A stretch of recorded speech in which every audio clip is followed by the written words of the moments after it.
This should give you even more confidence about your ability to retire. All right, so I love the JP Morgan Guide to Retirement. I look at this, they bring it out every year or so, and every quarter, I think every year, 2025 Guide to Retirement, just tons of chock full of data in here, and I think it's fantastic. I'm not the biggest fan of JP Morgan, doesn't matter. I think this research is phenomenal, and I like how they got the charts and all this stuff. It's just actually, well, no, I'm going to do that for different. So I'm going to go down here to number 28, right here. This is incredibly important. Spending volatility in retirement. Spending fluctuates more than 20% per year for a significant number of retirees. Are you hearing that? Spending fluctuates more than 20%, amigos. 60% of retirees have spending fluctuates 20% or more in their first 3 years of retirement. Compared to the year before, 6 in 10 new retirees experience spending volatility in the first year of retirement. Or first 3 years, excuse me. And this continues throughout retirement. Half of those aged 75 to 80 experience spending volatility from the year previous. And the spending volatility is it changes 20% or more. So what does the 4% rule say? 4% adjust with inflation. We'll just use an average 3% inflation. That is spending volatility, right? Because your spending is $4,000 now. It's $4,000, whatever that, 41,200 or something like that the next year. But that's not 20%. 20% spending volatility would be that, 20% is $8,000. That means you're spending at $40,000 is your first year, up to $48,000 year 2, or down to $32,000 year 3, right, within those 3-year time frame. That's not what the 4% rule is based on. It's based on spending volatility permanently going up each and every year with inflation. But this shows you right here, there's a massive volatility in your spending. Let me get out my trusty chart here. And Miss Laura, what the hell's her name? Miss Linda, excuse me, from Florida. And she knew who she is, crushing. She sent me this because Linda crushes. She actually sent me some dog treats. And Miss Linda, I haven't used them yet because they don't deserve treats, those knuckleheads. But I will. Oh, man. Anyway, so here is what the 4% rule would say. Just go up each and every year with inflation. Well, we know that's not true. We know that we just see right here. Significant. Plus minus 20% off the median. Right there. 20%? Why is that important? Because if we actually look at your spending habits, we can then use the guardrails to say, hey, look, I wish I had the, oh, hey, look at this, some alcohol. Let's get drunk. You ready? Haven't drank since May 25th, 1997, but woo, nada. Let's drink it up. Bottoms up, Josh. St. Patrick's Day. Ow. Ooh, that just hurt. I cut myself and I just put that rubbing alcohol on it. I got boo-boo. Ouch. Freaking paper cut trying to open something for my wife.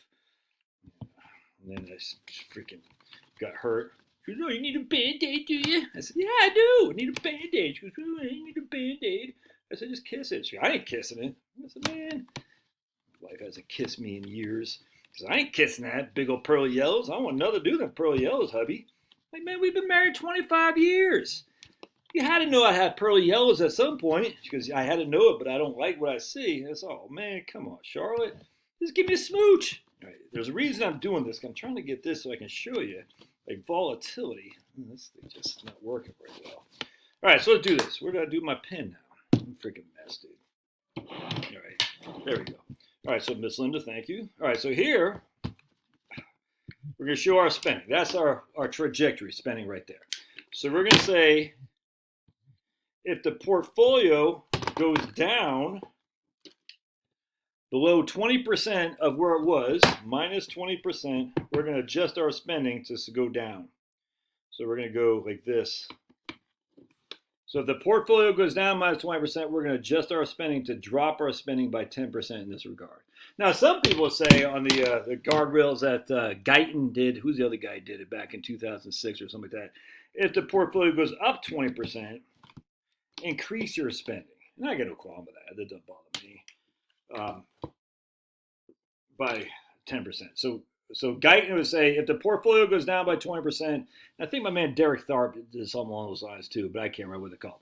But the same kind of concept of guardrail. So if the portfolio goes down by 20%, reduce your spending by 10%, and you're going to kind of, this will be your new baseline.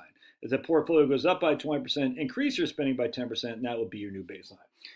Okay, people are like, well, they act like if this is going to be incredible phenomenon to do in retirement planning. It's just not. People do this all the time, as we witnessed by JP Morgan.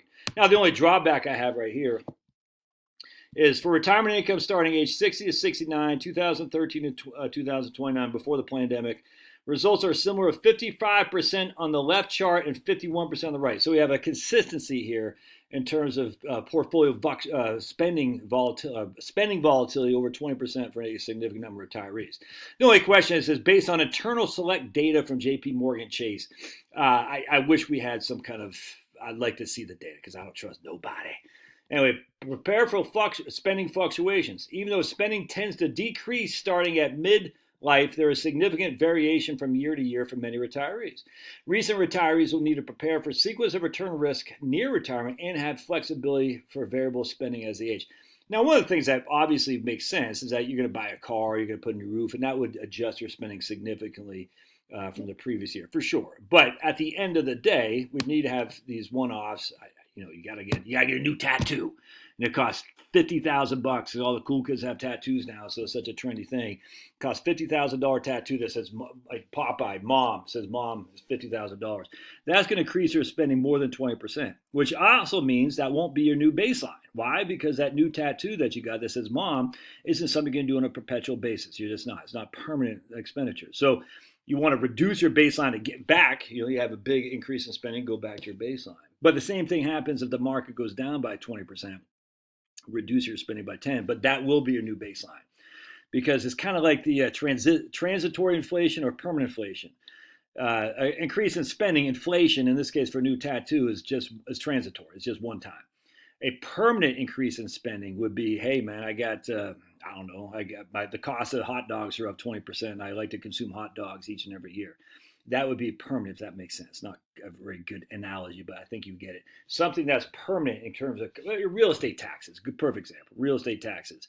That would be a permanent increase each and every year, most likely, according to your county. By the way, there's lots of positive studies.